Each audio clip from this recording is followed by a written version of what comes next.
Beyond on Wolf Spirit Radio.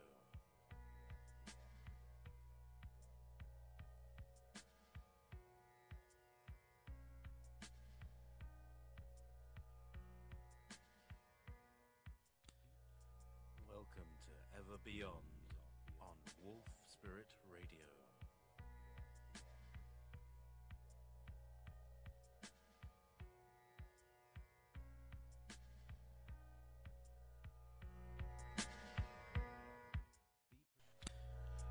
Welcome to Ever Beyond on Wolf Spirit Radio.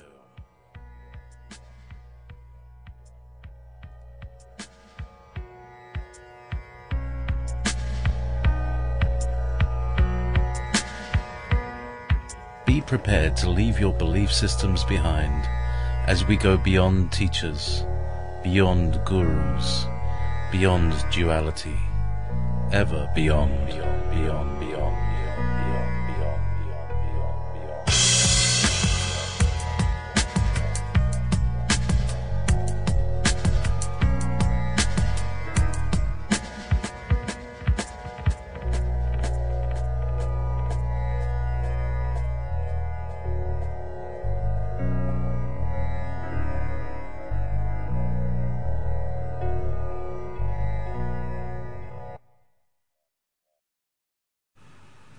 Greetings and good evening and good afternoon and possibly good morning and maybe good night. This is Ever Beyond and I am JayPee, your tour guide into the weird and the unusual. And tonight is no exception, except it's becoming more and more usual to be talking about this kind of stuff.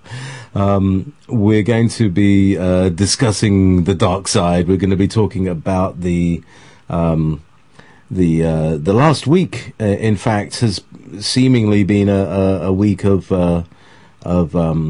attacks and people have been getting ill mysteriously, and headaches and heartaches and all sorts of things that have been going on. And to help me in this confusing and difficult discovery period, I have my dear and good friend, the lovely beingness of Katie Gallanti, with me to help us along and to be the spiritual guide for this journey. So without further ado, Katie, good evening, good afternoon. How are you? Hello, JayPee. How are you doing? I'm very good. I'm very good.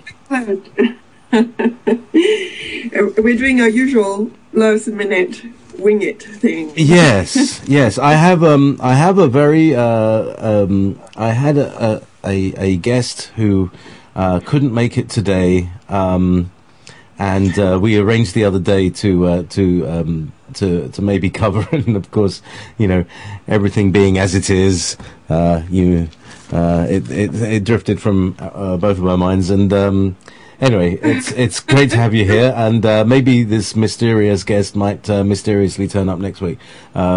He's you know, you'll love him, but he's got issues, so he's not always available. So thank you for being the best cover in the world and heroine of the week.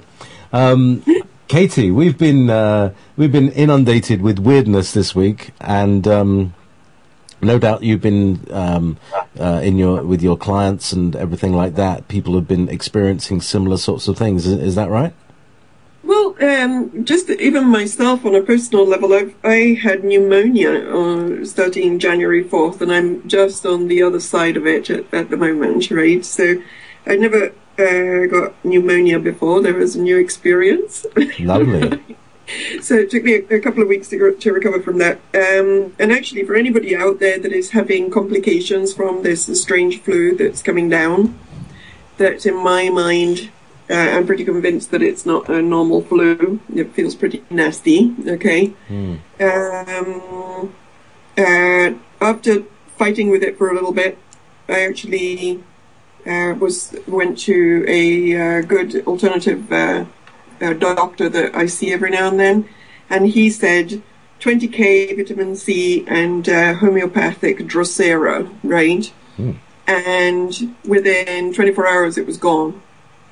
So if anybody is having the nasty chemtrail flu sent down to make our immune systems collapse, do follow. You can try that. Okay. So can you go through that again? You had 20K, which means 20 grams. Yeah, 20 grams of vitamin C. That's a lot, right? That's about 300 oranges, isn't it? That's about a whole ship full of oranges. Yeah. And in fact, if you want to go that route, you have to go ascorbic acid. Like, there's like ascorbic acid powder, where 1 teaspoon is 5,000 vitamin C, right? That's more like it. Then it's like half a teaspoons a day. You can kind of handle that, and be prepared to not like it. Be prepared to fizzle on. That's right. But it will nuke out of your system whatever is in it. Oh, that's marvelous. And then what was that? Drosera? I've never heard of that one. I'd never heard of it either, but it was a miracle worker. I took 4 pellets of Drosera and I stopped coughing. Right. Oh wow. So Drosera, it's literally spelled that way. Drosera. Right, and it's those little tiny pellets. It was $6 for a little thingy. I took 8 pellets and my cough disappeared. Wow. After coughing non-stop for like 2 weeks straight. So what was the homeopathic potentiality of it? Potency? It was for dry cough. That's actually what it's for. Yeah, no, but was it like a 6M or a 6X or something like that? Can you remember what? C. How many? 30C, whatever 30C. that means. Yeah, it's it's weird. it's all about how far it's been diluted into almost nothing. Sorry, but I have no knowledge of homeopathy, so I'm just telling you what I did. Yeah. Okay. But it was quite miraculous. It was, sick, and then 8 pellets, and I only got through about half of the vitamin C, and the thing just cleared up. So pretty much overnight. So it was a good advice. All right. Brilliant. So the other question is, where do you get that? Any health food store that does homeopathy will have it. Yeah. It's not 30cc. It's 30c. No. That's the homeopathy is according to dilution, and what that actually means, it's 30 dilution of 30 of so you take 1 cc and you dilute that with 30 cc's. And that is also having already been diluted 100 times. So you take 1 cc and add, So yes. Right. So I was just going to say, my girlfriend Wolf Baby knows a bit about homeopathy, and she says it's also known as sundew. She's saying in the health food store. Okay, excellent. Okay. And it is my understanding that homeopathy is one of the most vibrational kind of medicines that we can. It's a vibration thing, isn't it? It's like you get a vibration of something rather than actually having to take it. That's right. So I think that for people that are more subtle energy orientated, sometimes the homeopathy works better because we're kind of subtle anyway, right? Yeah. So. But I was quite surprised. I've never been a great, I haven't really done a homeopathy before, but it was interesting because I did everything else and then I took this and it went away almost immediately. So just passing on the information, because I know that there's a lot of people out there that have this flu right now. Yes. It's a flu. So rather than take the flu shot, try this first. Absolutely.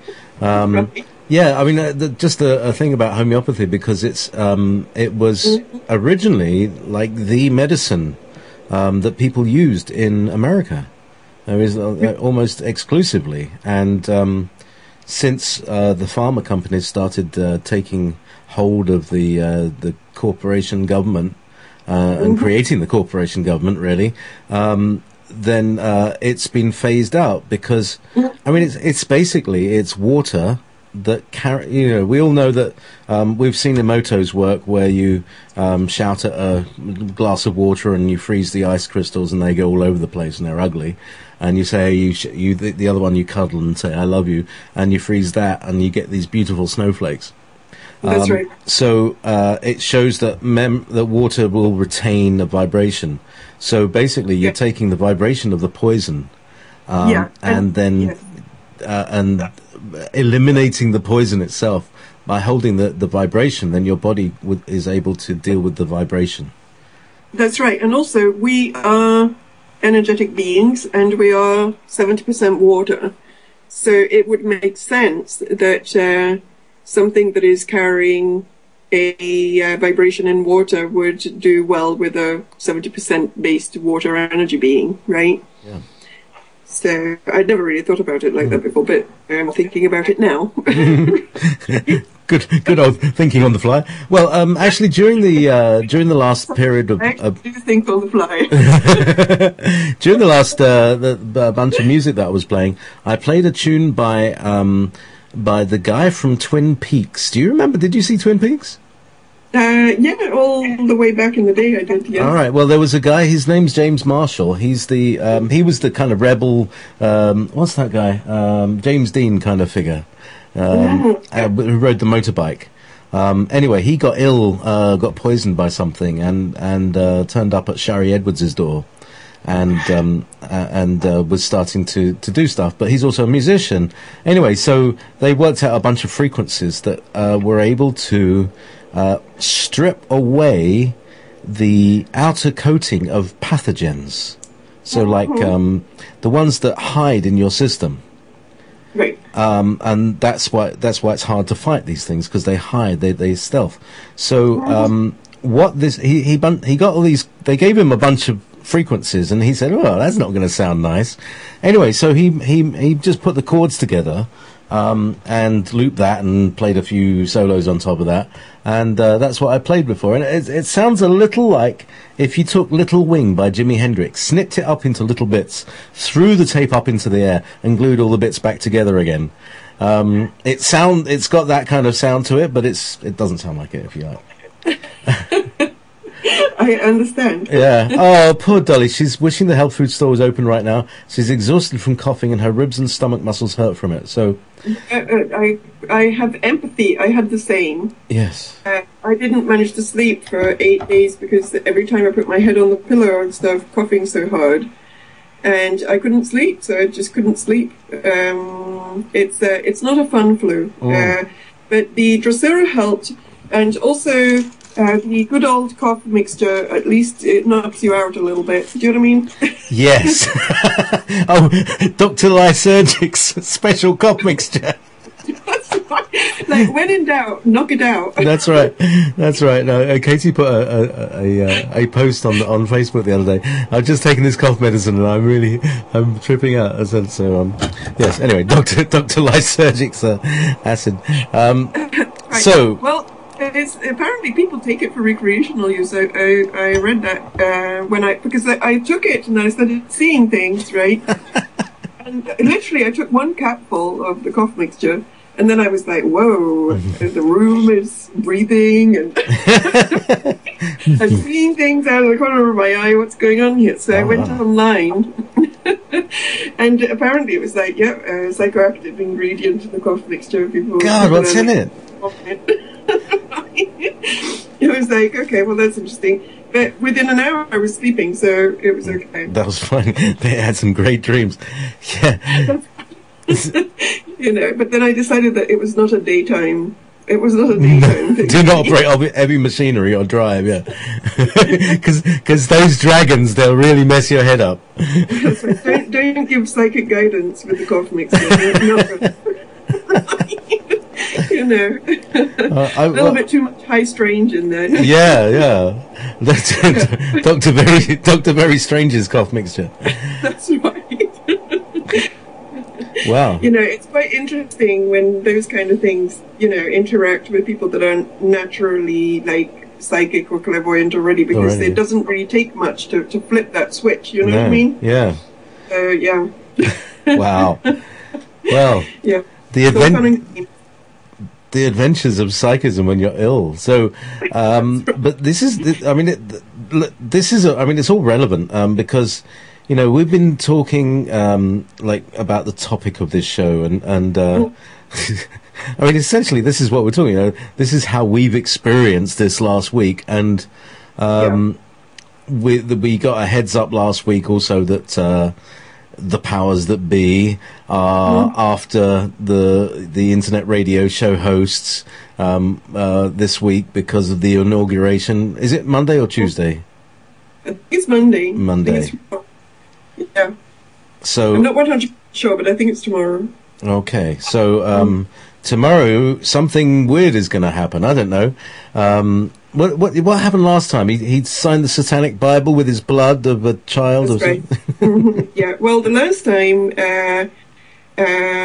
mysteriously, he did not manage to. Mr. O, let's call him Mr. O. Okay. He didn't manage to say the whole thing straight when he was swearing in, right? And so then they had to do a second swearing in the basement in some crypt. I'm joking around here a little bit. I'm in this funny mood. I hope it's okay. That's fun. That's fun. Basically, so it was like Bible in the crypt, and they did their own swearing in private. Who knows what happened there, right? Okay. My sense is that was just a way to do a swearing in through a different way that had occult overtones and stuff. Yeah. And who knows what's going to happen tomorrow. It's going to be interesting just to take a look at that and see how that gets played out. But regardless of how it gets played out, we all know who we are getting, right, in terms of the it doesn't really matter at this point who becomes president. Whatever side, it's just different angles on the same agenda, so it doesn't really matter anymore.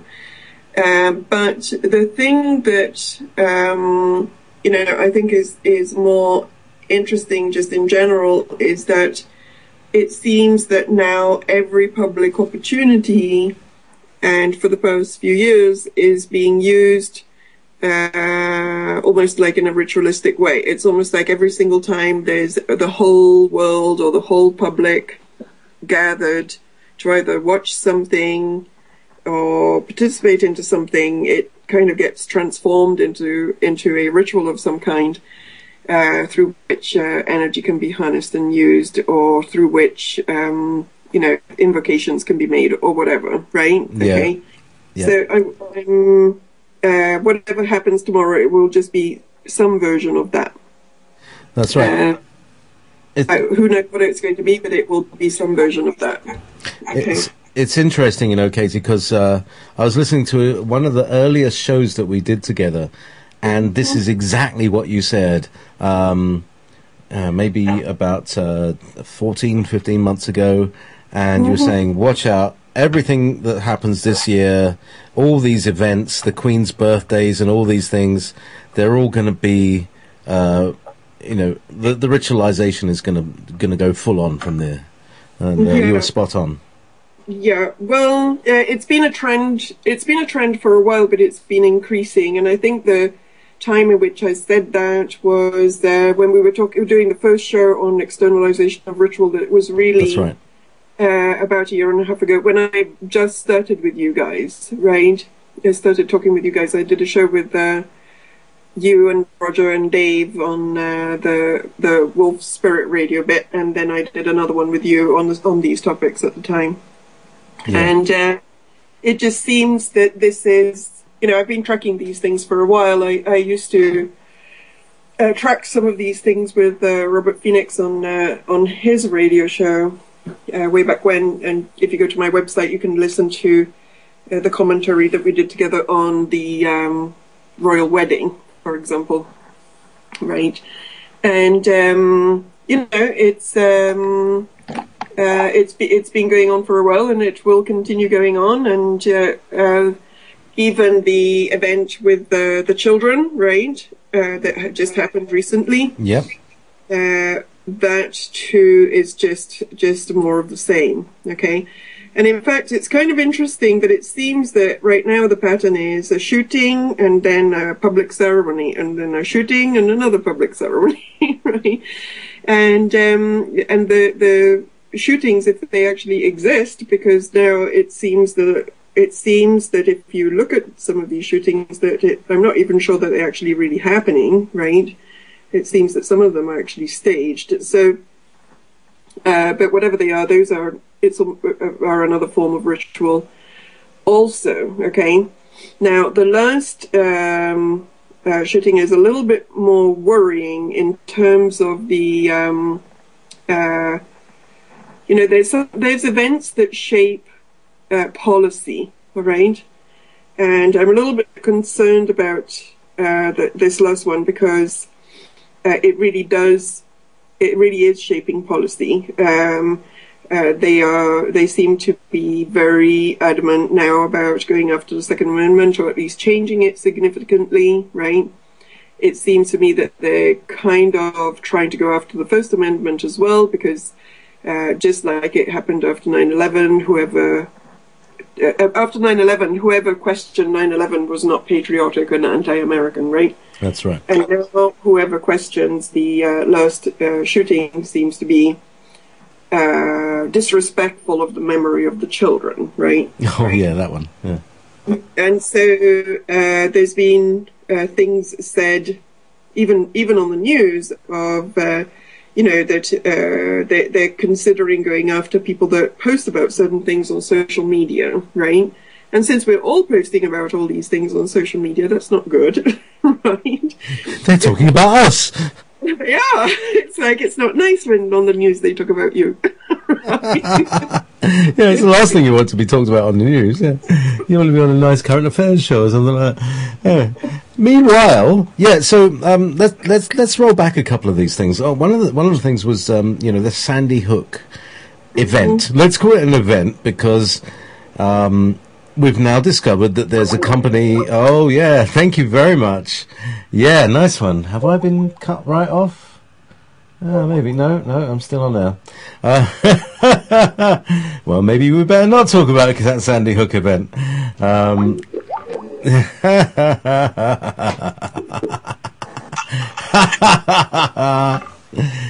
So, I guess we're not talking about this event. Maybe not, but here's a few things. In the chat room, I will post the name of a website.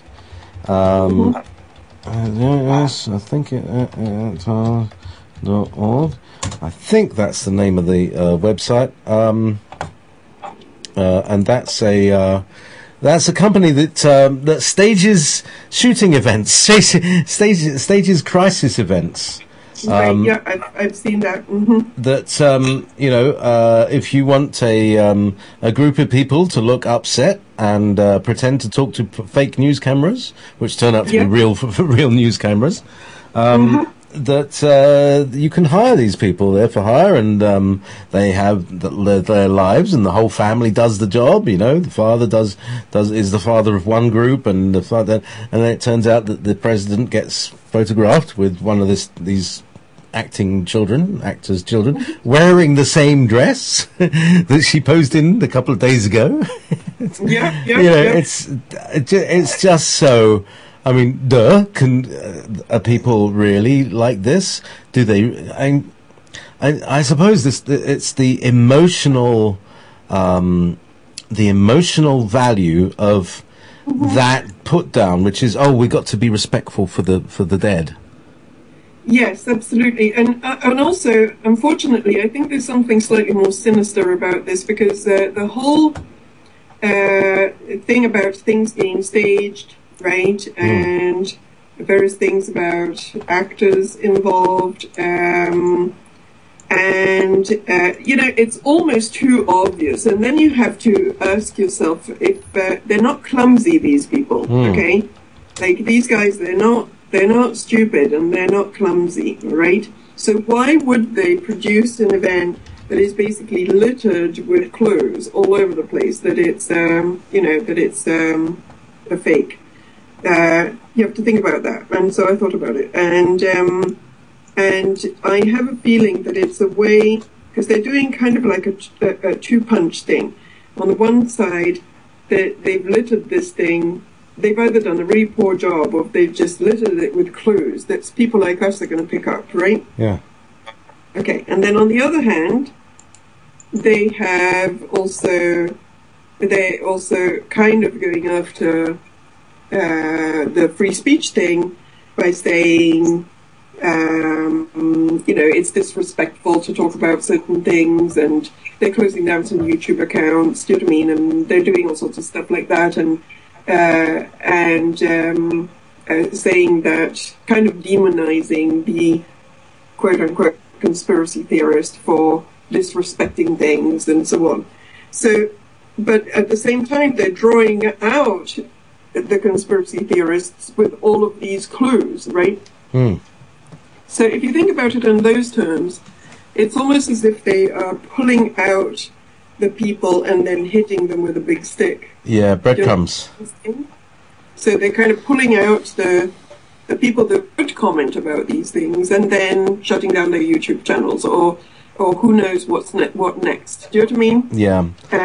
So we have to think about it even in those terms, because you have to remember that these people are not stupid. They do not do things badly. They think about, they plan things. Okay. And they have an artificial intelligence machine that is working this stuff out. Yes. They do. And then there's the other aspect of, so on one level, yes, very likely, I mean, literally, we do not have any real footage of anybody being hurt. There's a lot of contradictory information.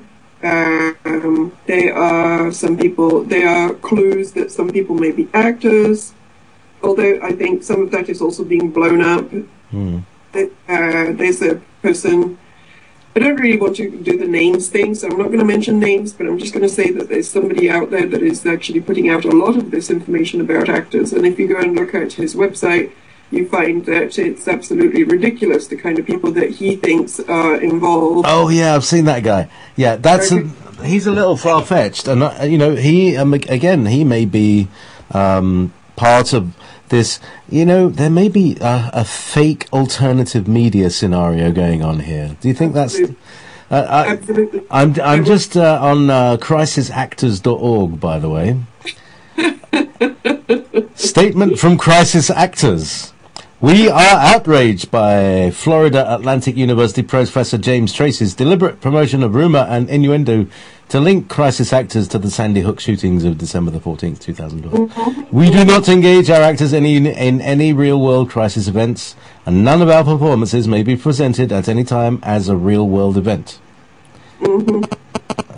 James Tracy copied his material from blogs and YouTube channels.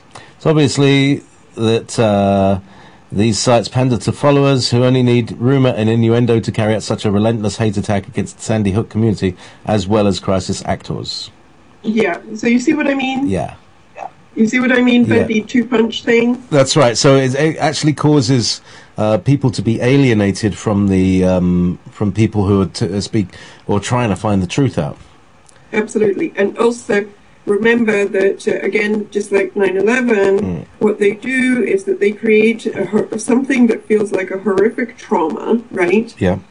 And people, normal people, not us, normal people, right, react, and I'm talking about Joe Public, react emotionally to these events, because to them it's traumatic, it's sad, 20 children died, oh my God, do you know what I mean? Yes. And the media pumps that up, oh my God, it's terrible, so people cry. There was people crying over this thing. I'm not saying that you shouldn't cry about 20 dead children, but how many children have died in Iraq and Afghanistan? Exactly. Nobody cries about that. Do you know what I mean? Exactly. So it's not really the whole crying thing. It's not really about the 20 dead children. It's about how the information is being packaged, right? Yeah. So it feels like there's more.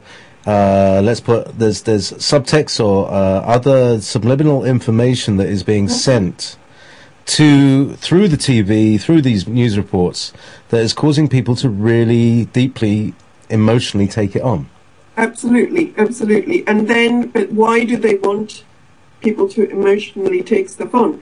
They want people to emotionally take stuff on because they want a non-rational reaction. When we're in an emotional body, we're not thinking straight. When we're coming from a gut emotional reaction, we're not engaging logic. Mm-hmm. That's the state that people need to be in. It's like a trauma-based mind control type thing. Do you know what I mean? Trauma, emotion, you can slightly dissociate even on a minor level, right, where you dissociate your logical mind. You stay in the emotional body and you don't go into the mental body, and then you react to things instead of thinking about things. So what is the reaction that they want? Well, the reaction is, oh, guns are bad, we have to get rid of them, it's time to get rid of them. And then you have people like Piers Morgan. Have you been following him? Oh, my giddy aunt. Piers Morgan, we tried to get rid of him from Britain, right? We managed to say, but where did he land? Where did he land? Jesus. Fox News, is it? I can't remember. He's on CNN. He's on CNN. Like, I don't know what the viewership for CNN is these days, because it's not as good as it used to be. However, on CNN, and he's doing his little evening thing. Oh, my giddy aunt. Every evening he's beating somebody up with, I think he interviewed Jesse Ventura, and then he interviewed Alex Jones, and then he interviewed the gun lobby guy, and then he interviewed some Republican, quite smart guy. Like, and I'm apolitical. I don't care if somebody's, I don't like either of them, right? Like the Democrats, Republicans, or whatever. But this one was smart and was making some good points, right?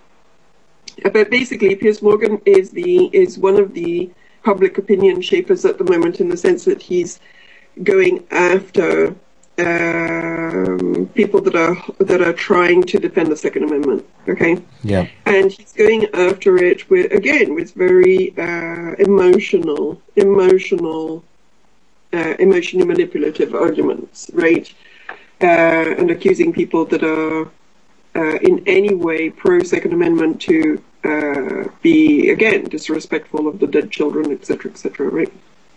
So that is part of the agenda. The agenda is part of the agenda is to start to hack away at the Second Amendment. Okay, and the Second Amendment was put in place. I'm not an expert on the Constitution at all. American Constitution. I'm sure that we'll be swiftly and correctly corrected in the chat room, as you know. So just look, we're Euros, okay? So just go ahead, Katie. Having given the disclaimer there. All right. Well, I think the Second Amendment was designed to be anti-us initially, right? Anti-Euros.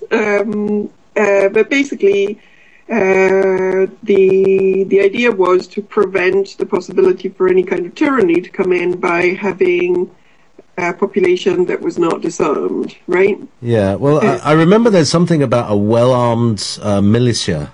Yes, that's right. Yeah, people's army. And the idea behind that is that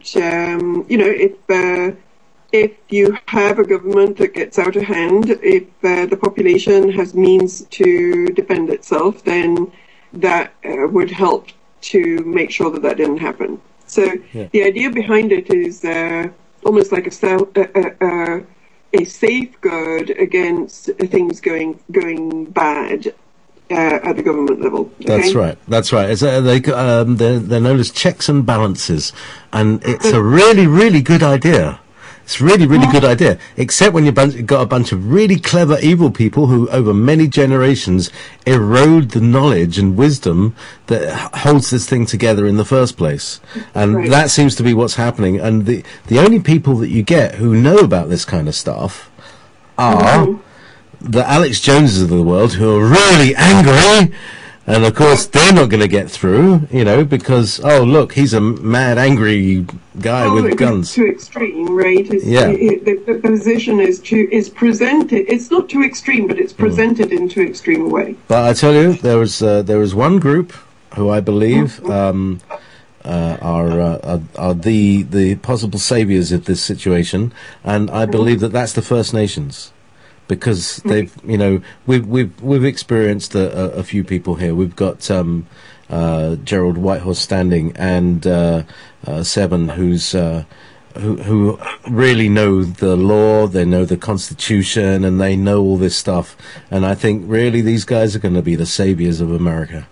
Mm-hmm. Yep, it's very well possible. And and just going back to the Second Amendment for a second, okay? And I'm sorry, I have a slight headache, so I'm struggling sometimes to keep my train of thought. Right? That's all right. We'll keep the train running. We'll keep the tracks greased. Okay, thank you. Do you remember there was I think it was Naomi Wolf that did this that wrote this book that was about the 10 things that a government would do when it was taking down a democracy, okay? All right. It was like 10 steps that all out-of-control governments, pre-dictatorship governments will do, right? All right, yeah. And there's actually a video that is about 2 hours long, an hour long or something, on YouTube of her giving a talk about this that is... I wish I could remember what it's called, but look at The End of America, I think it's called, right? Where she talks in front of some university audience about this book, but why she wrote it, and the 10 steps that pretty much it's almost like a blueprint that gets used in any situation in which we're going from a free society to a dictatorial rule, okay? And taking down erosion of free speech is one of them, obviously, right? And the other one is taking away the guns. Apparently the Nazis did it, okay? And various other... if you look at all of the dictatorships across the world and across history, that seems to be what they have done. And in very logical ways, it's like if you have a disarmed population, you can pretty much do whatever you want, right? Now, personally, on a personal level, I'm very anti-violence and I'm very anti all of those things. But I can see, but I'm also not particularly happy about the idea of freedom going away, okay? And so, although the violent route is not a route that I endorse in any shape or form, I see why the Second Amendment makes sense, and why it's a big deal if it's kind of eroded. Okay, That's right. So I think that it's very significant that this is happening. But there's another aspect of the Sandy Hook thing that maybe not people are not paying so much attention to, but I think is important. And I was listening to an interview a couple of nights ago on Coast to Coast AM, and they had Peter Breggin talking. And do you know who Peter Breggin is? Peter Breggin? No. Enlighten me. Peter Breggin is the author of Toxic Psychiatry and Talking Back to Prozac. He's a psychiatrist, and he has been, for the past 20 years, he has been a very strong anti-psychiatric medication guy. Okay, his first deal was Prozac. He realized that a lot of people, when they were put on SSRI antidepressants, would go out and do horrible things like kill their wife and their children. Right. So little side effects that he didn't like. Yeah. And actually, this happens more than people know. There was an actual trial, between one of the big pharmaceutical companies and a family where I think it was the grandfather, after 2 weeks of taking antidepressants, took out three of his grandchildren, and his spouse. Okay, so and it was settled out of court. You know what I mean, and all the rest of it. But there's a history of this. There's a history of both violence and suicidal ideation with SSRI antidepressants. Okay, and it's a fairly serious side effect. So it's not something that you particularly want to not inform people about. And they give out this stuff as if it's candy, right? So so his journey started with being an advocate, basically somebody saying toxic psychiatry, some of the psychiatry is really not good for you, and so on. And then he started going after Ritalin and ADD, ADHD, right, etc., because a lot of people, although there are various reasons for which children and ourselves are hyperactive at the moment, and a lot of them have to do with the fact that we're overloaded with stimulants. We're overloaded with electronics, video games. We're overloaded with sugar, additives, you know, and all sorts of things that make the nervous system go kind of a little off. Okay, but they came out eventually in the DSM manual. They eventually came out with the ADD, ADHD diagnosis, right? That once upon a time existed under, I think it was called minor motor dysfunction, right? But they made it into a big thing, and then they found a medication for it, and now I don't know what percentage of it, it's really high, of children that are on Ritalin. So he took on that thing as well. And a lot of people don't know that Ritalin is pretty much it's an amphetamine, it's speed, and when they give it to children, it crashes out their nervous system, and then they're nice and peaceful because they're crashed out. Oh, seems legit. What about the gap between you giving them and them crashing out? I'm sure there might be a bit of a side effect, a list of side effects that they might have. You know, may destroy your house before crashing. So it's basically your nervous system is already amped. So let's give it something that will amp it even more, and then the nervous system will just crash, and you will be very peaceful. Okay, that's Ritalin for you. It really does work that way. So anyway, there's already, as part of our society, a kind of like an epidemic of over-medicating of children, right? And who did the Sandy Hook thing? I'm sorry about this phone in the background. Yeah, it's in the other room, or I would take it out. Yeah, take it out. with your well-armed militia. That's right.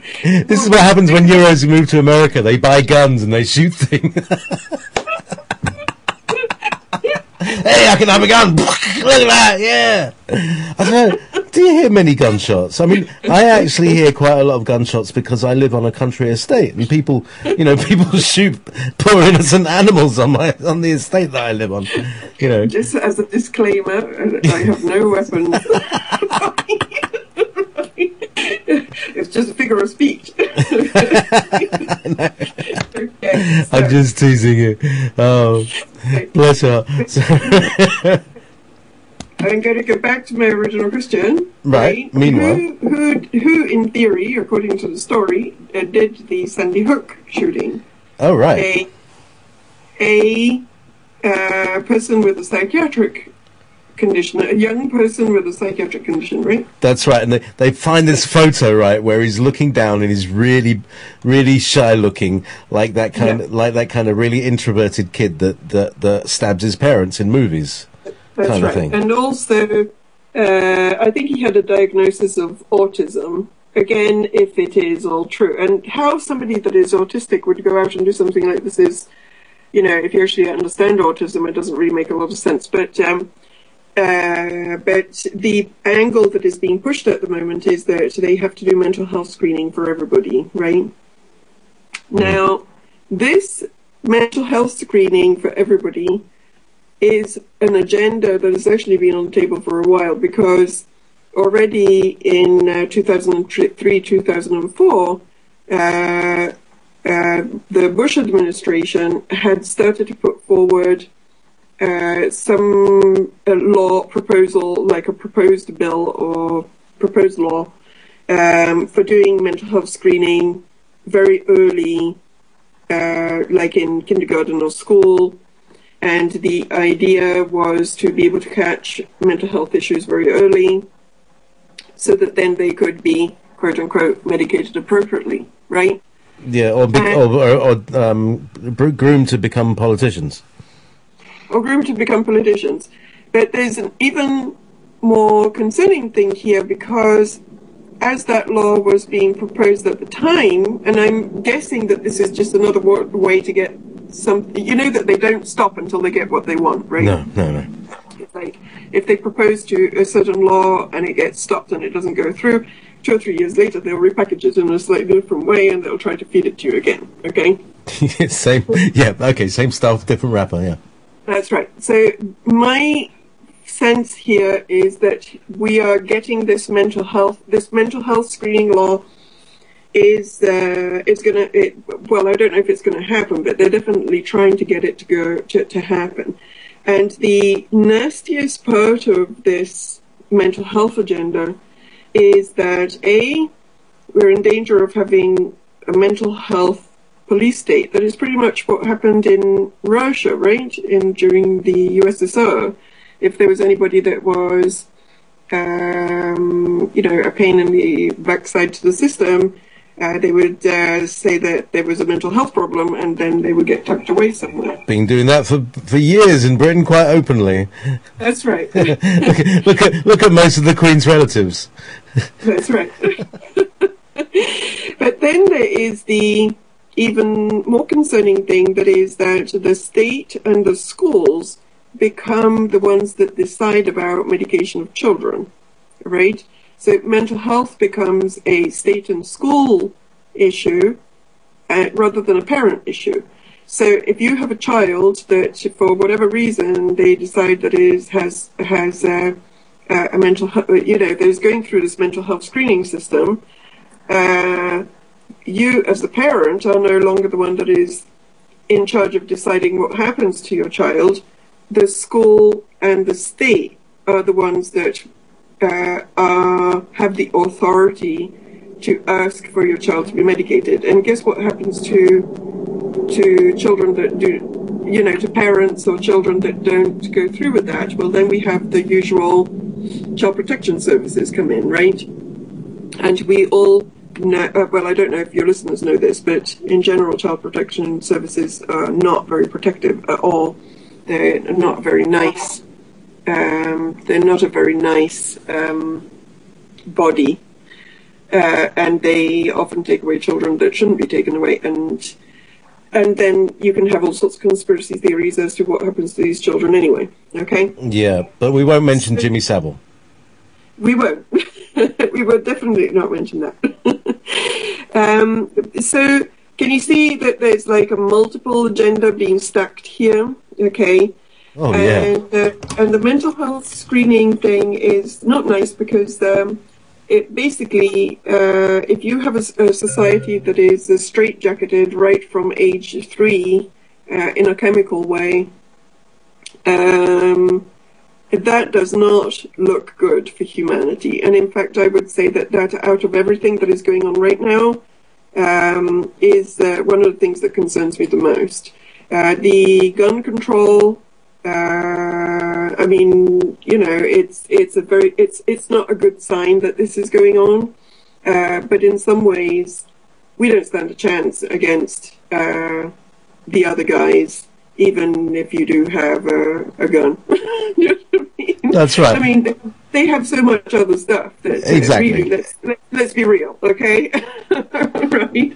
I mean, if there really were to be a showdown between the great forces and the little people would not stand a chance, even if the Second Amendment was well in place. However, the mental health screening, I would really put that on I would be concerned about that. Do you know what I mean? Like, that is something that needs to be paid attention to, and it's a conversation that needs to be listened to very carefully. Yes. Right? Here's the thing that it reminds me of, Katie, is the that film. I was going to say Vanilla Sky. No, the other one. Same guy. Yeah, Minority Report. Minority Report. It's exactly that scenario where, but they, instead of using psychics, they're using an artificial intelligence that will say, somebody with autistic rating 5 and ADHD rating 7. Yeah, if we just pump up his dose of Ritalin, then using they know all the different side effects. That's all. Yes. It's all in the database. It's all they all know all this stuff. Absolutely. And you can. Go on. Yeah. Sorry. And then imagine, for example, that you're in a situation where, you could go very dark with all of these imaginings, okay? And there's a part of me that wants to go there, and a part of me that doesn't, because I don't really want to help them create this, right? No. Do you understand what I'm saying? Yes. I really don't want to give them ideas. Well, what we could do is give the people here who are listening ideas, so that they're able to discern this this event happening whenever it happens, and also that helps because they're part of the collective. Everybody Absolutely. Who listens to this and who knows these people, they go this, and this is what I keep saying. Everybody that every listener here knows a few more people, and everybody that they know will get that as soon as a nugget of truth comes out. It just it spreads like wildfire. It's great stuff. It's better than gossip. But basically, in a nutshell, just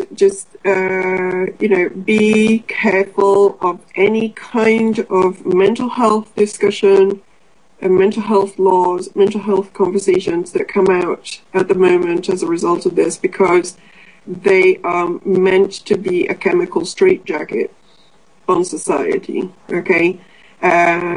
Once the state becomes the regulator of mental health, you have a big problem on your hands, okay? Because the mental health issue can be used in the same way as the copyright issue is used to silence free speech, okay? They're not saying you're not allowed to speak, but what they're saying is you infringe copyright, okay? These are lateral, sideways ways of shutting people and conversations down, right? Yeah. And another thing that is happening, that again, I actually recommend that people go listen to the Coast to Coast show from, I think it was 2 nights ago. Peter Breggin did the first hour, and the second hour was Russ Disda. Russ Disda is a high caliber exorcist that has a lot of experience with cult and programmed personalities and depossessions. Okay, so both that show has a lot of juice in it. Okay, right up Katie's street. It is. It's Katie's favorite show. I listen to it very carefully. Excellent. Yeah. So, in fact, you and I should interview Russ Disda together. Well, there's a thing. There's a good idea for the future of 2013 that we can extend these conversations and bring in other people, and eventually you'll have the Katie Gallanti show, which is what everybody's been waiting for. You understand that. Well, Katie Gallanti is a bit lazy. Oh, look! How much effort has this taken? Come on. Yeah, I know. It's good for you. It's medicine. But anyway, what was I saying? Russ Disda, and then there was the dude, Peter Breggin. Peter Breggin was saying another thing that they're doing is that they are trying to interfere between the patient and therapist confidentiality laws. Okay, basically they want to introduce some regulations that say that if anybody expresses any kind of ideas or inclination towards violence in a therapy or psychiatry session, that you make a report and you send it in, okay, to the authorities. There already is something like that in California. I think it's called the Tarasov law, because a kid in a university confessed to his therapist that he wanted to kill this girl. I think her name was something Tarasov, right? And then he went out and he redid it, okay? And so there is a reporting law already in California, but it's only for very extreme kind of cases, okay? And he was saying that they're now trying to introduce something like that is actually quite broad, and he feels that means also the end of confidentiality in therapy. That, in his mind, also means the end of therapy, because once you limit what people can say, and once you put too much monitoring onto something that somebody may say, even in just an emotional moment or whatever, in a therapist's office, really you have shut down the intimacy of that relationship and the healing and the trust. Yeah, that's right. Yeah. The trust that creates the healing. And that's a very important, very interesting point. And I came across it a few years ago. My friend, he had a son, and he had, I think he was about 17 at the time. He had palpitations, and he'd been, smoking a bit too much weed, and they mentioned it. Right. And the next thing that they heard, like not only was there an ambulance, but there were 2 police cars there. Yeah, I understand. And I've seen this happen. That was a few years ago, and inspired a song which I'm probably going to play at the thing, which is called "Trust Me, I'm a Doctor." Right. You wrote this song? Well, you could say that. I'm sitting at the piano making these big notes, and the boy, he's a great drummer, and he's playing the really funky drum beat. And then there's a harmonica player and all sorts of things. But it's quite a good jam, and heavily compressed. So I'll see if I can dig that out. I found it on MySpace, but anyway. But we can take a break. So summing up all of the brand nastiness of things, all right? And it's not nice that we have to sum these things up, but it's the way that it is. Basically, we have an event that is triggering multiple lines of conversation aimed at creating and modifying laws, right? And the legal stuff that's coming on the horizon does not look pretty, and we've always known that it was going to go that way if left unattended, right? Like we know that this is what these people want to do, so it's no news. But it feels unfortunate that it seems that just like the Patriot Act 1 and 2 emerged out of the 9/11 event. This stuff is emerging out of this event, and so we need to pay attention to the legal changes that are going to happen or be discussed in the next few months. It's important. Okay, mental health is one of them. Free speech is another one. Being kind of like pulled and out and discredited as the truth researchers is another one, and Second Amendment is another one. There's a lot going on here. There's at least 4 different levels going on at the same time. It's a lot of stuff. Okay, and energetically, as you know, I look at the planet right every now and then.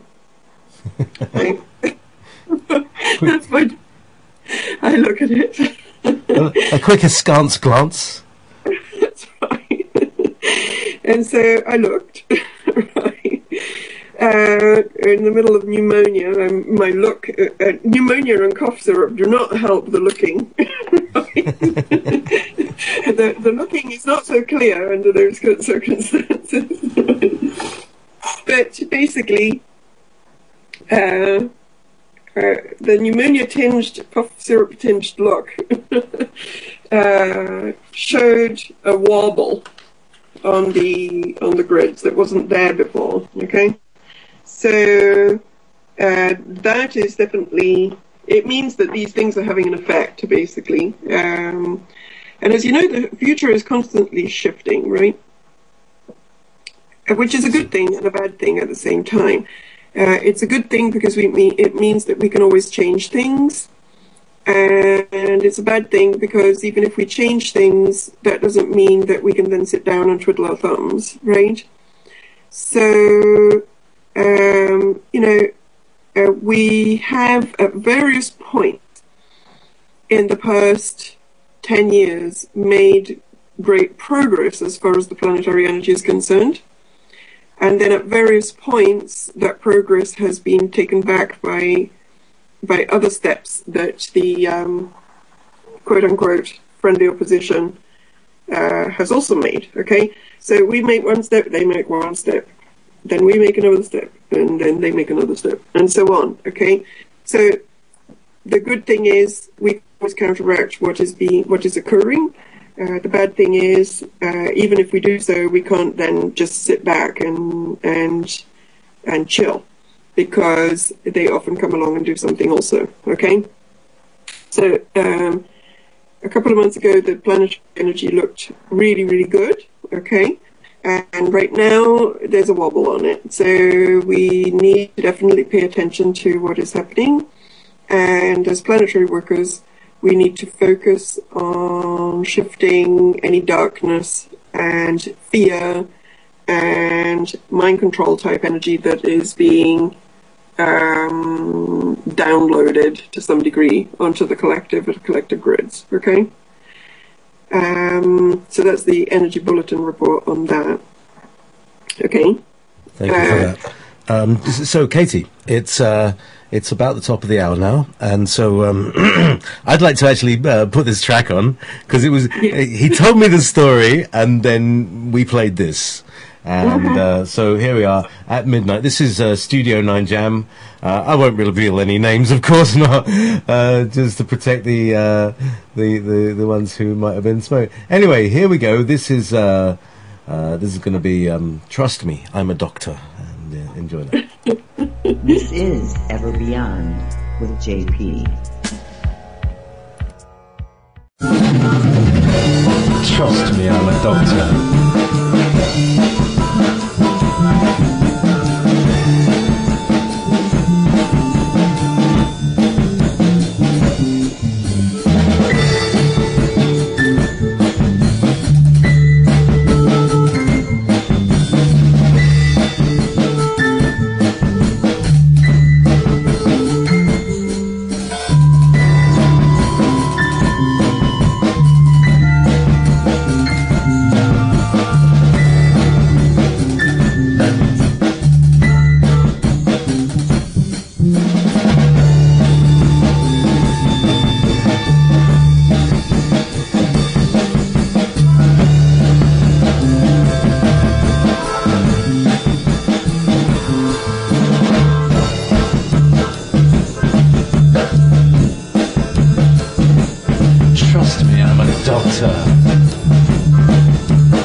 2013 has arrived.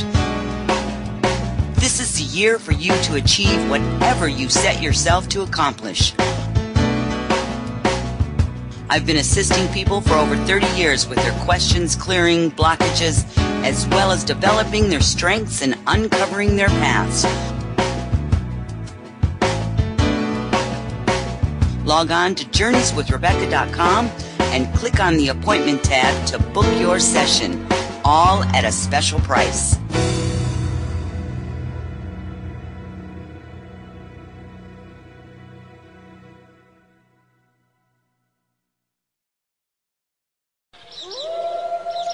Wolf Spirit Radio.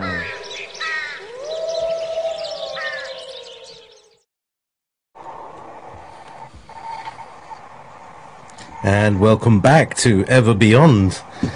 This is JayPee, and I'm talking with the delightful Katie Gallanti. And we've been exploring some very dark places this afternoon. So it's. I mean, in a way, it was a bit of a cliffhanger. You know, look at all this dark stuff. There's the old Dark Lodge is coming in, and we can't get complacent. So we have to be dynamically creative with our minds to instead of seeing this as a problem, deal with this as a puzzle. You know, like a crossword. Yeah, it's true. Take it out, girl. Take it out. 1 second. Let me go take it out. So, I hope everybody enjoyed my little tuny there. I'm not much of a piano player, but I had this fantastic. It wasn't a real piano. It was an electronic keyboard, and it felt just like a piano. And I had it hooked up to an old Macintosh iMac, and it did all the sounds from it. It's got a great sounding piano. The other thing that it's got is a great sounding Rhodes. You know, the electric piano, and because somebody brought one to the studio once and left it there for a couple of months, as people did. They used to bring their musical instruments, and you know, it'd be a guest instrument, and people would come, and I'd open my doors every Friday, and people would come. And somebody once left there for a few months a thing called a clavinet, which is a keyboard. But it plays. It's got like little hammers that play long strings, and it's like a kind of real grand piano thing. And it's the sound that is on Superstition by Stevie Wonder. He's playing a clavinet there, kind of thing. Are we back? Yep, we are. There you go.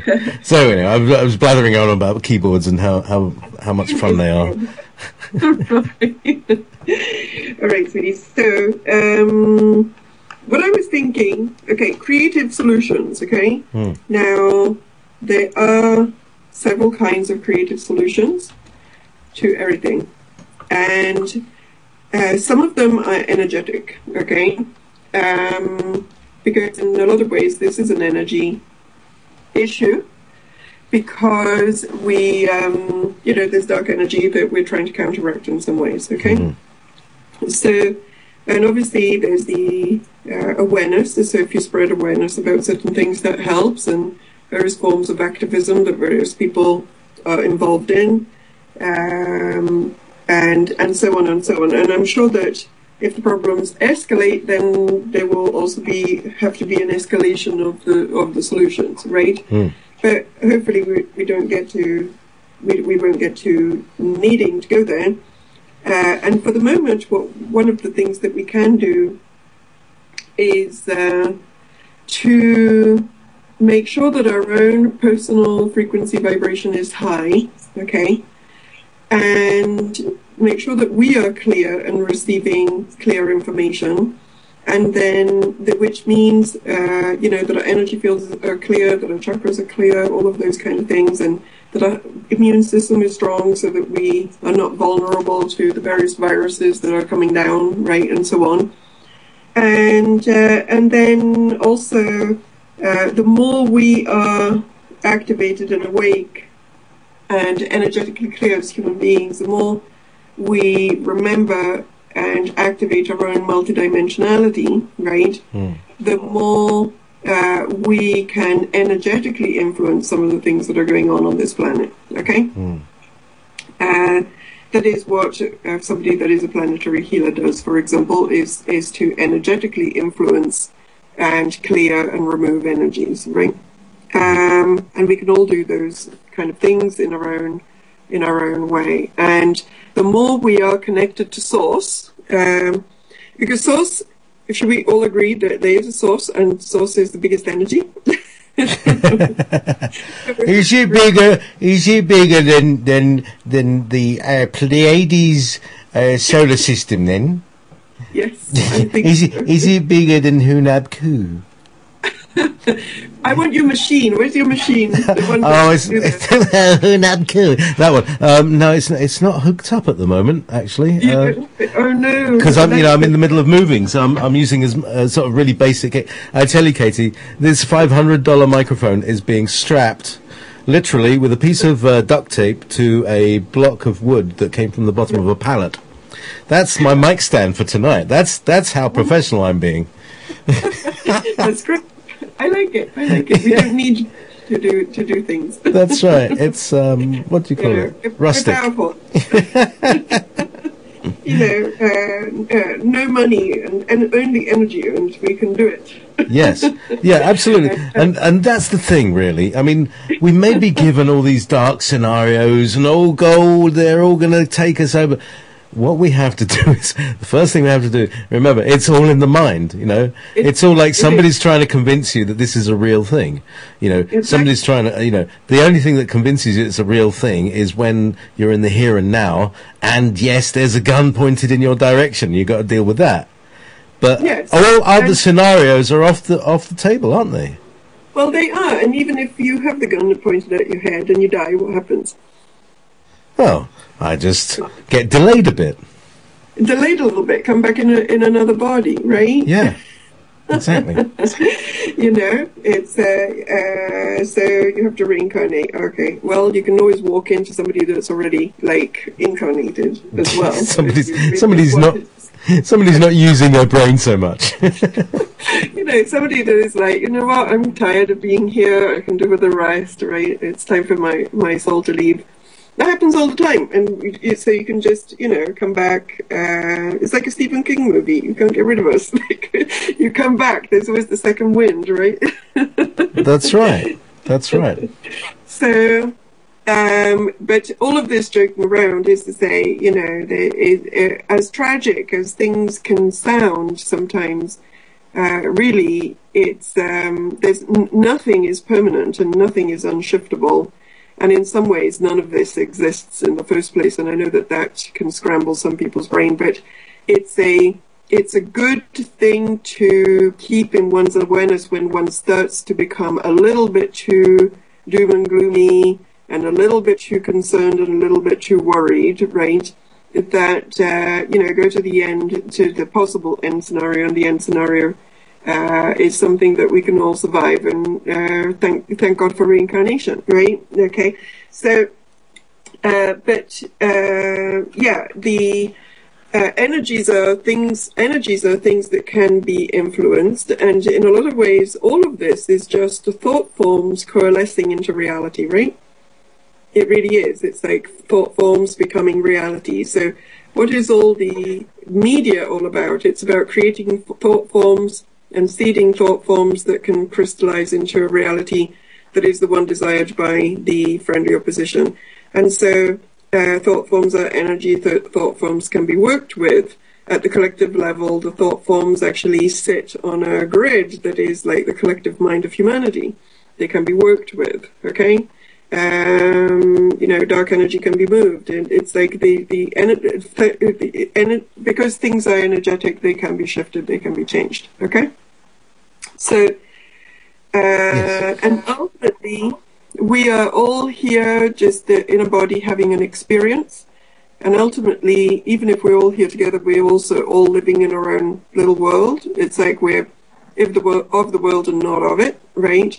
And so we can start with each one of us and keeping ourselves high frequency and clear, because every droplet contributes to the quality of the ocean. So if we if we keep our quality high, we are droplets, and we can influence more droplets, and the ocean becomes a better ocean, right, and so on. But we can also influence the collective energy itself, right? So we had talked about doing a little process, right? So we did. Are you still in the mood for that? Oh, Katie, I'm always in the mood for a process with you. Where do we start? What tools do I need? What tools do we need? You need your third eye. Ah, hang on. Let me just polish that. I'm just going to get. Okay. Right. And your audience needs their third eye also. Okay. Right. Even a mildly functioning third eye is good enough. Okay. Right. I think we got about at least half a dozen fully operational, and probably that many just kind of blinking open. That's interesting. Yes, good. That's good. So what I wanted to start is just by, I do energy work where I clear energy with people individually. Yeah. And when I do that, I work with a group of light beings on the other side, high dimensional light beings, and they're friendly. And, if friendly meaning they're not the friendly opposition in disguise, right? I know that a lot of people have mistrust about any kind of being now because so many of them are tricksters, right? But we do have friends in high places.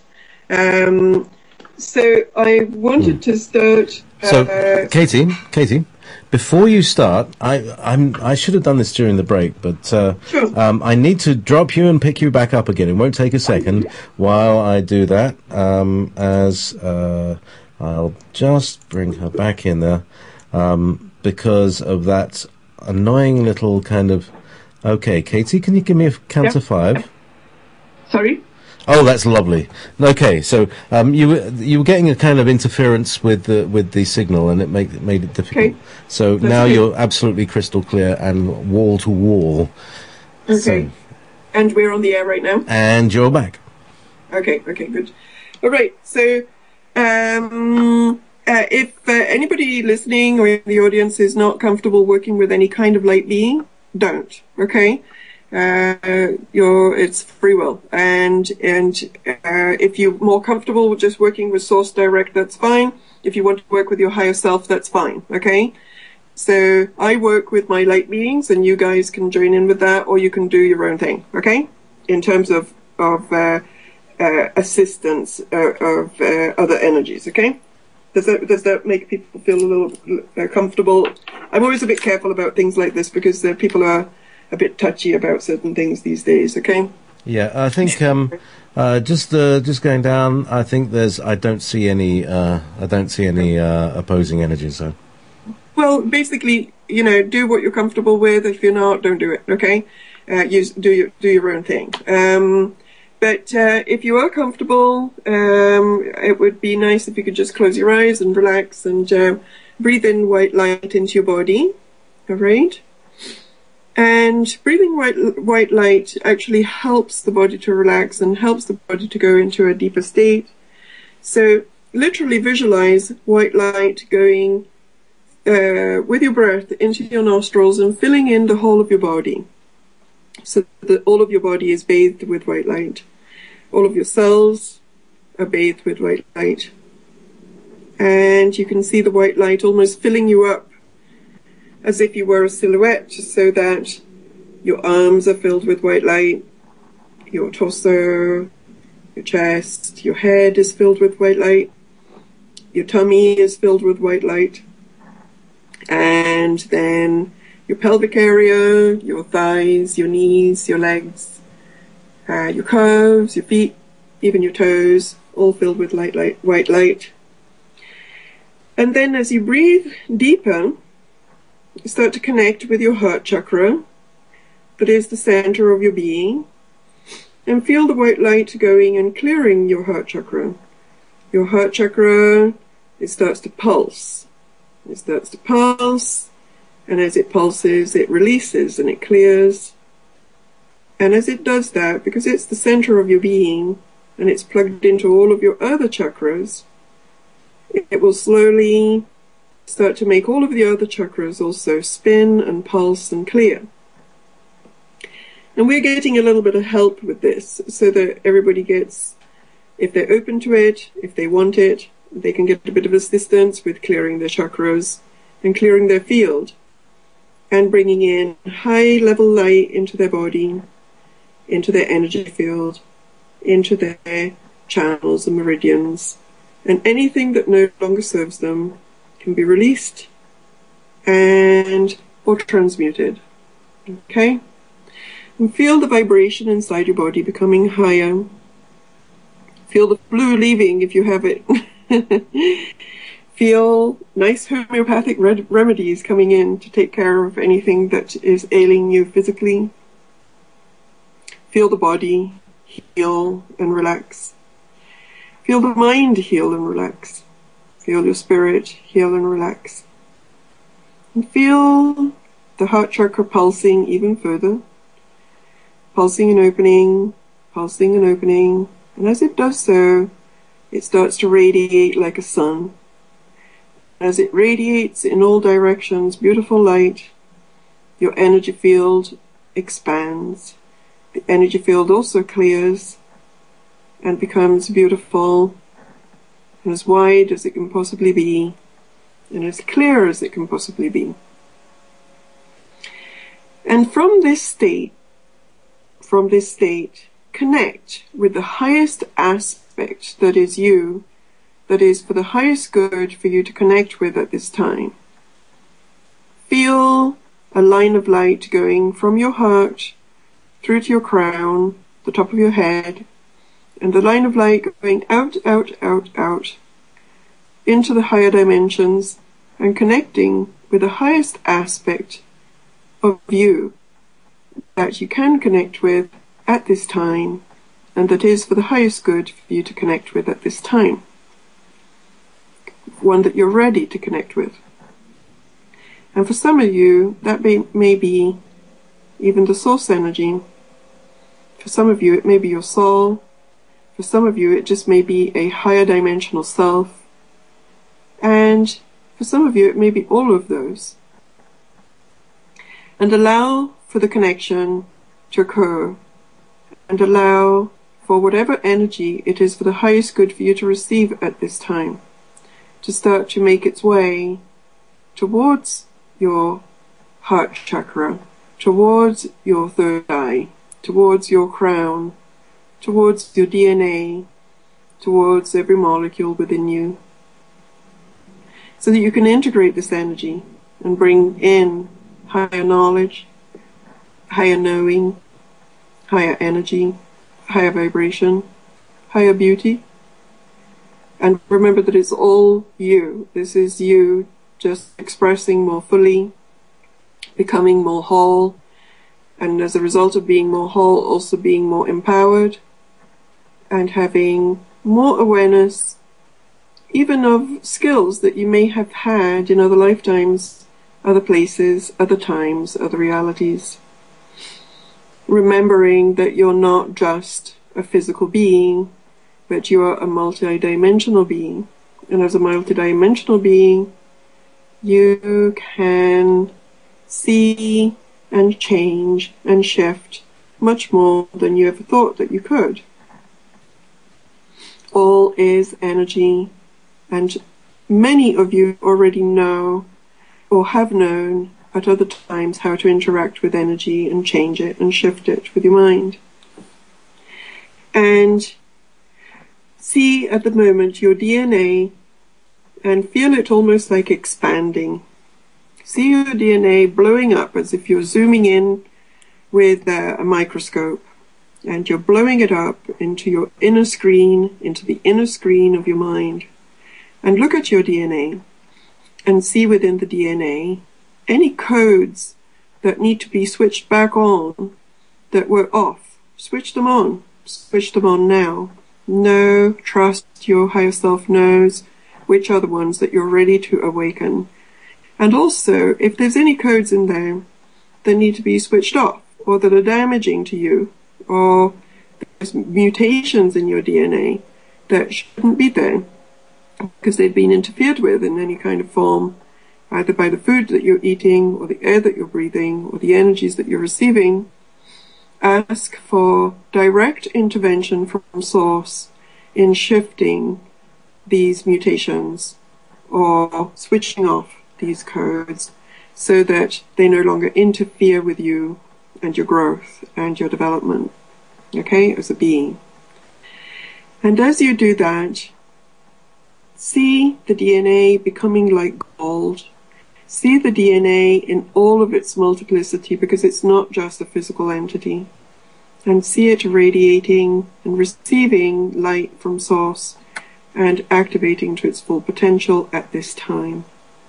And as it does so, also see extra energy in your energy field, layers and layers of energy opening, and frequencies opening, frequencies inside the field becoming more beautiful and brilliant. And see and observe what a beautiful being you are. See and observe what a magnificent energy you are.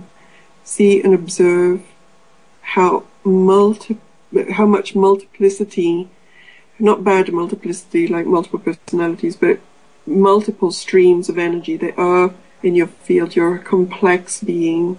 You're a beautiful being. And there is much that you can do and see and experience. And you have come here to help and support. And you have come here to communicate not just information, but energy. And you have come here to awaken yourself and others, and to heal yourself and the world. Okay? And now, for the people that are here now in real time, but also for the people that may be listening from another time in the future, okay, we can do this. It doesn't matter what time we're in, we can all link up, okay? And so I'm asking that the link up occur only between the people that are of pure intent, that is aligned with Source and with the highest good as intended by Source. And if there's any beings that are not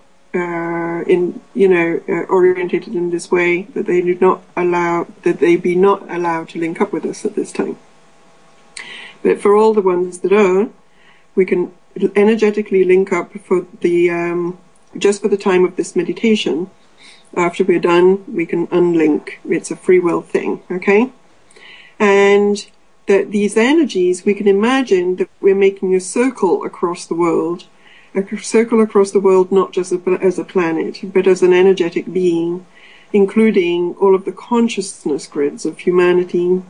And that with the light that we're generating together, and we're channeling from the Source energy, that we visualize and see any dark energy that is on the consciousness grids being span out and removed, and any thought forms that are being seeded at the moment that are not for the highest good being transmuted, transformed, so that only the highest thought forms that are for the highest good of the collective remain in place at this time, and any ones that are instead dark and seeded to create disruption and a descent of the energy of the collective be removed.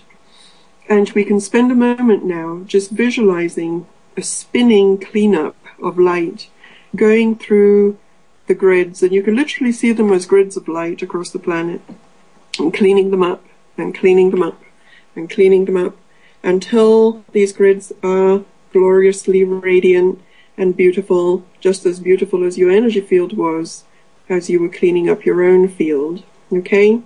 And see these grids becoming very, very light-filled and clear, and see all that needs to be removed being removed, and see it literally just being spun out and leaving, and high beings of light will just take this debris energy and this dark debris, and they will take it and do with it what is for the best at this time, okay? And as we are in this place, let's also connect with the sun that is receiving the galactic pulse and continues to receive the galactic pulse, and that is actually supporting our own evolution. And we can connect with the sun and receive the light from the sun. We can receive it individually, and we can also help with smoothing out this energy onto the planet as a whole, so that everybody can receive it, so that everybody can integrate it. Okay? And if at this time there's also any electronic grids around the Earth that are not for the highest good, we can ask for those, and we can to be dismantled. Also, ones that are not for the highest good, and we can see them, like these are like frequency interference kind of grids.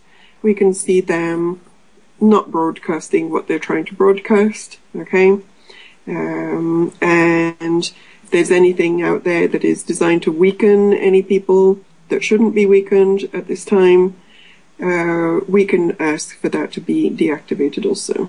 Okay, and so it is my hope and that we, through this process, aside from doing work, that we also become aware of how much work we can all do when our consciousness is aligned with the highest consciousness.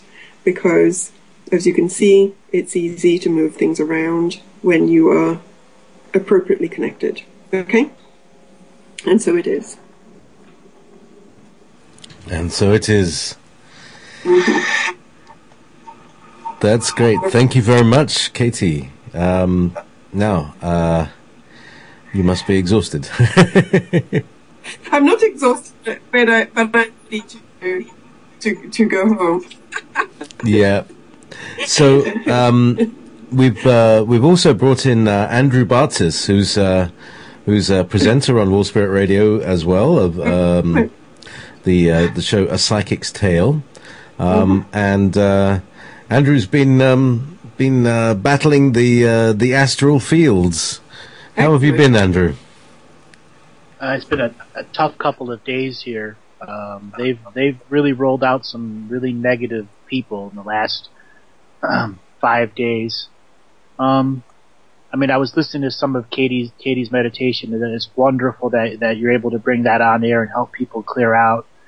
This is what started happening a few days ago was a direct connected attack on peoples in the Truther movement throughout the network, not just Wolf Spirit Radio, Revolution Radio, American Freedom, all of them. They were all under attack. And what it was specifically for was people that are in the internet that are using your social networks to get access to you or your pictures and then cyclically influence you through your pictures in a mass way. What they're doing is rolling out the people that they've mentored the last year. 2012 for them was mentoring these trolls, these internet trolls. JayPee, you're familiar with what I'm talking about when I say that, right? Oh, yeah. They're paid. They're paid $1,500 a month to be evil, alright? That's what it costs to buy these people now. And the best of the best of the best have been arranged and aligned and put into group order in compartmentalized locations through fusion centers to attack various sections of the Truther movement. And today they chose to attack Wolf Spirit Radio during Thomas's show. And they were reaching out and attacking the energy of not only the hosts that were on the air at the time, but they were trying to attempt to hit the people that were listening as well as those people that were going to be listening to the archives. At that point, I had enough. I called in my special friends, and I began pushing and surrounding them with energy and light, and then calling in other members that have a different understanding of how the program is unfolding here and why the program is unfolding here, and an understanding of the clampdown that's being put on the Truther movement specifically because of what's going on this weekend of the inauguration of Barack Obama, because that's what ties all their previous dark energies from the last administration to this next administration. So there's a seamless leadership. That is ultimately what is keeping the Illuminati in control right now, is the fact that they've been seamlessly connected all of their leaderships 12,000 years into the past. So what we're battling here is 12,000 years of control and domination. It's not just that Wolf Spirit Radio is a special station. It's all of these stations are special in getting their truth out. And we, like people like me, you, JayPee, Katie, can step up and help clear out the energetic etheric grid around the internet specifically these fusion centers, which are directing parasitic entities through the internet so that they'll pop through your screen and attach to you energetically. Katie, are you familiar with attachment spirits that people can get in public areas? Yes, absolutely. And also, I mean, they operate that way in many ways, even just through music and CDs and MP3s. They actually do rituals to attach that kind of stuff to through the music industry, right? For example, right? So yes, absolutely. The thing is, entities can attach all the time, right? So it's important that we keep clear, okay? Now, there's a difference between an entity attachment and a possession, all right? So an entity attachment, you can easily get rid of that kind of stuff if you know how to clear your energy field, or if you know somebody that can clear it for you, okay? Now, a possession is more difficult because the spirit, the entity is not just walking through your field and sending you a black cord. It's literally integrated with your whole energy system. And usually there's reasons for which that depth of a connection can occur, and you can have more problems, okay? So most of the time, the attacks that we're having, they're not that difficult to shield off. The thing is, most people don't realize that they're being attacked in the first place. Do you know what I mean? Like, if we could actually see what's going on, it would be easy to get rid of it. But sometimes we can't see, and so then it's not so easy to counteract, right? And I'll give you an example of that. When I had my little pneumonia thing, right, at some point I actually decided to scan my field just in case, which I don't always do. I mean, I do scan my field, but, it's like when you get sick, you don't necessarily think that you're being attacked in some way. You just think you're sick. But I looked, and there was a dark claw that was literally squeezing one of my lungs, and that was the lung that was hurting the most, right? So once I actually saw it, I removed it. It was easy. Do you know what I mean? But if I hadn't seen it, that thing would have squeezed my lung for much longer, right? I've seen it. Yeah, so it's important for the people that can't see what is going on with them, because not everybody can, it's important to develop routines to keep the energy field clear. They can literally just be as simple as get up in the morning and say, Source, please cut any cords, any attachments, and clear any entities that may be in my field or influencing at this time. Okay? Like, it literally, you can use the power of your word to ask for assistance from Source in clearing all of the things that are going on with your energy field. If the issue that's going on is simple, that is sufficient to keep your field clear. Okay? Do that in the morning, do that before you go to bed. If you think that you're being targeted in any specific way, you ask for assistance in reversing whatever it is that is being directed towards you. Okay? Obviously, then there's shields and shielding and so on. Okay, so you can ask for a shield. You can ask for a shield that shields you from any kind of electronic or astral interference. Okay?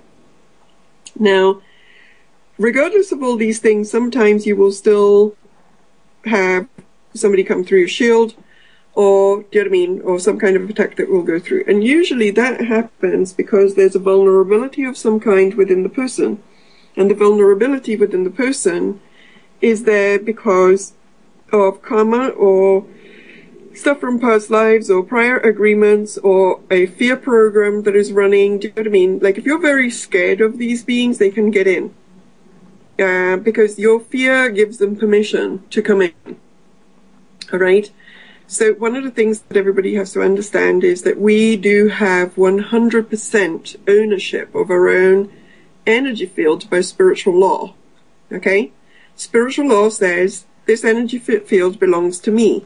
All right? Spiritual law is such that you have a right to your own energetic field. It's your domain. Okay? So if there's another entity or being that is trying to piggyback your energy field or come in it or do something to it or whatever, you have a right as a being to ask in the name of spiritual law, right, to command it out and to ask for it to be removed.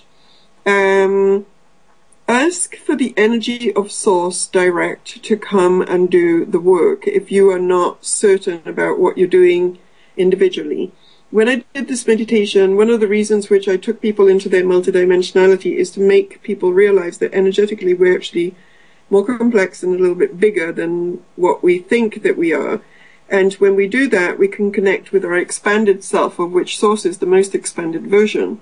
And we can call that in and we can really move stuff around. So connect with the source energy and ask for the source energy to help you with whatever problem you're experiencing, right? And that will shift things around. Okay? Does that make sense? Oh, no, it makes complete sense to me. Okay. I'll give a little further explanation. These people have been trained for the last year to be vicious. They'll attack people on the internet. They'll write extremely long posts that berate people. Well, these people have been the best of the best have been associated. They form teams, and these teams have access to technology that are called etheric transmitters. They're in a satellite system. So let's anyone like you, me, whoever's on air at the time, these particular etheric transmitters can be focused on that person, and then you'll have several dozen of these people that have been trained. Instead of writing letters or words at them, they're focusing on them on live on air and hitting these people and doing nasty damage to them.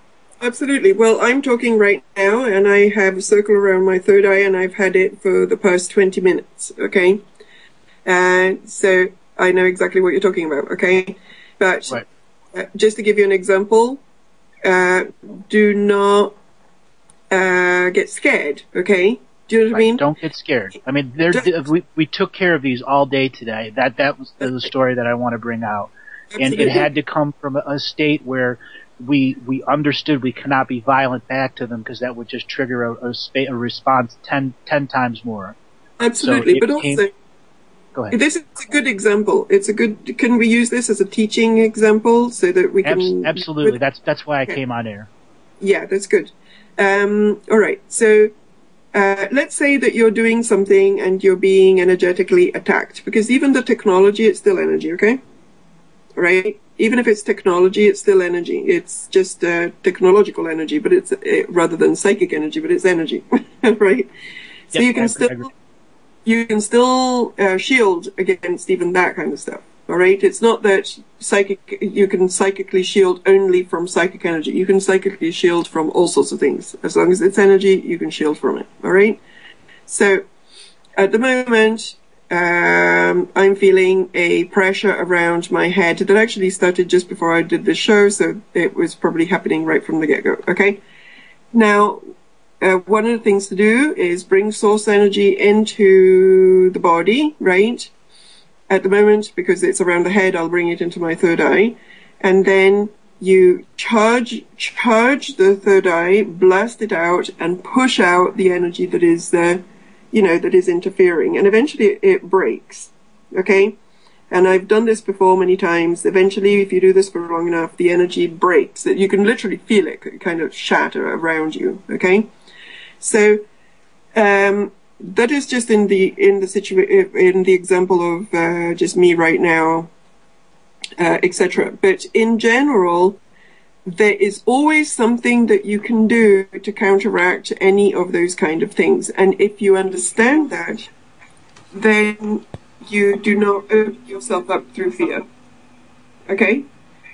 So it's important to stay in. It's almost like you have to really stay centered in your power around these kind of things, so that if you think that something is happening to you, just go inside and say, okay, well, I think something is happening to me, but I just need to connect to the source energy, bring the source energy into my being, ask for support and help, and I can counteract this event that is occurring. Right? It sounds really simple, but actually it kind of is. Do you know what I mean? And if you really get stuck around stuff of this kind, there are a lot of people that do energy work that can unstick you. Do you know what I mean? Like if you get stuck and it's kind of like new, do you know what I mean?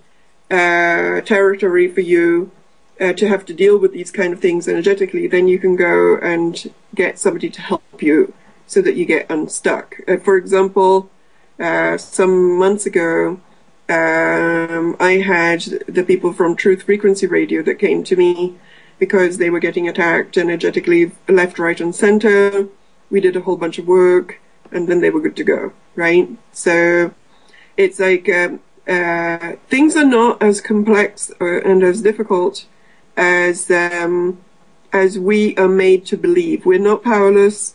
We just truly start to use spiritual tools to counteract some of these things, and stay out of fear, stay in your center, stay in your power, ask for support from spirit, ask for support from source in dismantling any kind of attack that is coming your way, and you will get it, okay? If you don't get it, for some reason, you're meant to experience something that is going to teach you something. That is the only time in which you don't get support from spirit, is if for some reason walking through that experience is going to teach you something valuable. Then in that case, you may be left to kind of like, struggle around a little bit, a little bit longer. But they like to watch you squirm. I don't think they like so much to watch you Yes, squirm. they do. The gods are cruel.